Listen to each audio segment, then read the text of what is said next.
us today and watching our video. Today we're going to do some cookout chemistry science. So get ready. We're going to make some hot dogs, some hamburgers, and some s'mores. So get what you need.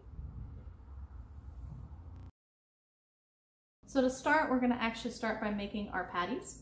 What you need for this is your ground beef and some spices. For mine, I'm actually going to use red pepper flakes, salt, pepper, garlic powder, and onion powder. So I'm going to go ahead and I'm going to blend that in there, and I'm going to make a mixture for my patties. Now that we have our meat and spices mixture, we know that that was a physical change because there was no new substance created. We just mixed them up. I could even go through and technically separate all of these items, but there's no new substance, so it's still just a physical change. We're going to do another physical change by shaping our patties. To shape our patties, you want to kind of divide this up into 4 balls. So go ahead and get ready to make your patties.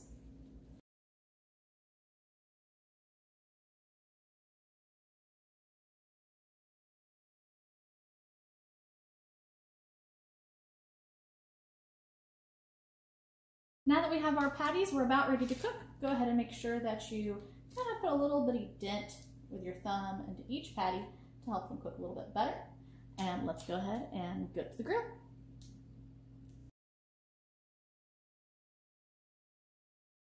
Let's go ahead and start cooking our burgers. Make note of the fact that the burgers right now are this red light color, and we'll watch the chemical and physical changes that happen as we cook them. You want to cook them for about 5 or 6 minutes on each side if you want a good well done burger. I'm going to put them in the middle of my grill, and I'm going to let them go ahead and start cooking. Now it's time for me to flip my burgers, and you can already see that there's some chemical changes happening if you're looking at the burgers both on the top and the bottom. But as I flip my burger, you can see that it's got a lot of caramelization. It is a much darker brown color now. And I'm going to do that for the other burgers as well.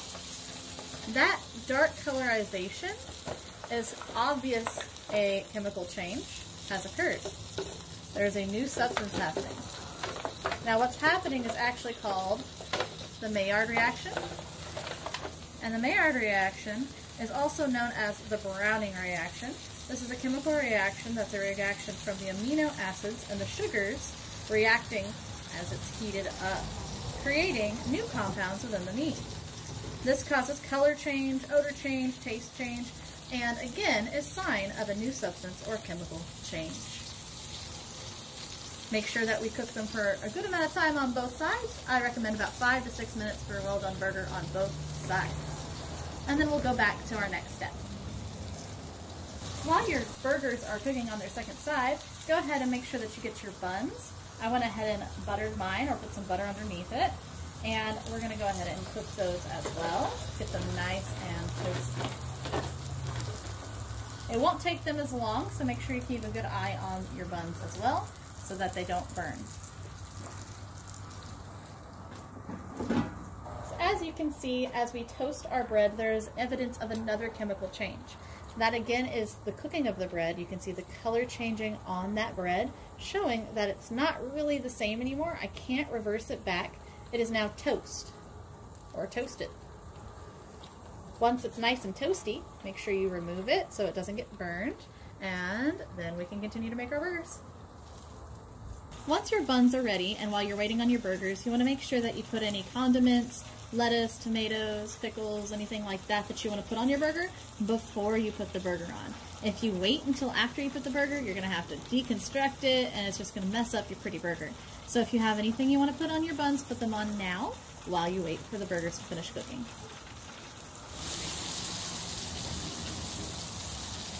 Once your burgers are done on both sides to your liking, go ahead and grab your cheese of your choice. Today I'm using pepper jack. And let them just melt for just a little while till it's nice and melty on your burger patty before putting it on the bun. Remember that melting is a physical change.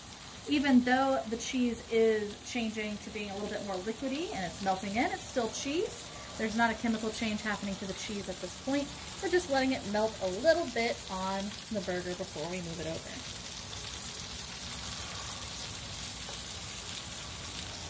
And now our burgers are done and ready to enjoy. If you're wondering why I chose to use those metal pans to cook these, it is because aluminum foil, or in this case aluminum pans, are made of metal. And remember, metals are good conductors of heat, so it still allows the heat to transfer, but with less mess on the grill. So let's start our hot dogs. Looking over at our hot dogs right here, you can kind of see what color they are before we cook them. You can see what they look like and take a mental note of that before we start.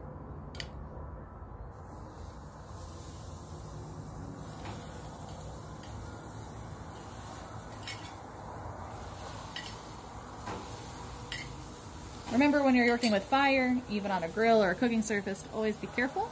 Obviously, since I'm using a grill, I'm using tongs to stay safe. Let's let them cook for a minute. So now we're going to turn them over, and as you can see, they're starting to brown. Much like the hamburgers, they cook and they change in colors while they're cooking. That is another chemical change.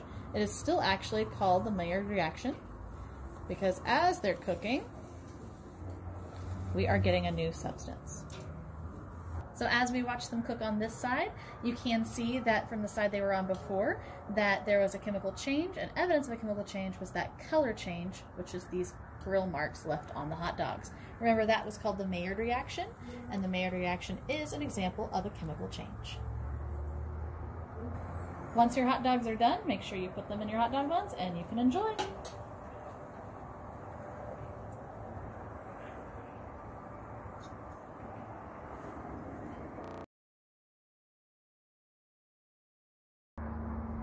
Now that we're about to start our s'mores experiment, make sure that you have what you need to make a good s'mores. You need your graham crackers, your marshmallows, and your chocolate, and whatever stick you're using to put it in the fire. And in our case, we're using a fire pit for the fire itself. So make sure you get your stuff ready. So our first step in this is going to be actually cracking the cracker so that it's ready to make our sandwiches. We're going to take our cracker and we're going to crack it in half. When we crack it in half, we're actually just changing its shape. They are both pieces of graham cracker. I could even put them back together if I wanted to, because again, we just changed its shape. It is a physical change when we break or crack our graham cracker. So the very first chemical change you see here is the wood burning in the fire. So you know that there's a chemical change because you can see the wood started from a brown and it's turning black and then it's turning into ash and soot. So there is a new substance and there is a chemical change there. But that's not the chemical change we're here for, so let's get started. And let's see what happens when I roasty toasty my marshmallows.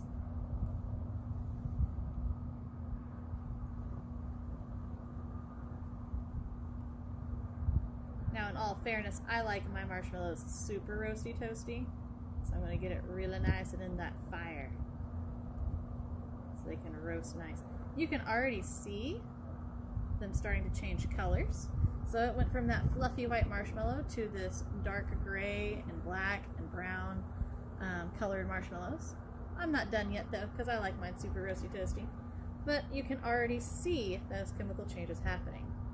If you were to touch these after they're done, you would actually feel that the new substance on top of the outside of the marshmallow is no longer soft, but more brittle and more ash-like. What's happening here is actually a combustion reaction. So as the heat interacts with the marshmallows, it's actually combusting. That's why there's actually that blue flame, if you see it, just barely. And it turns part of the marshmallow on the outside into carbon. And there you have it, roasty toasty marshmallows. So now that we have our roasted toasted marshmallows, we're going to take our chocolate, our graham cracker, and make a sandwich.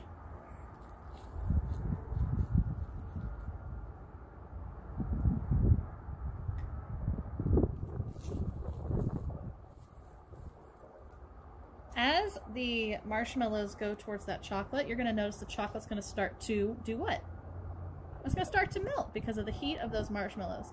Now, while the charring and roasting of the marshmallows was a chemical change, what's not a chemical change is melting. Remember, we can melt something, we can recool it back into a solid, so melting chocolate is a physical change. Thank you guys for joining us today, and I hope you enjoyed our Cookout Chemistry science experiments today. I hope you enjoyed them being tasty and learned some good things about physical and chemical changes. And remember, science is better when it's tasty. Don't forget to come back and see our other videos, and see you soon.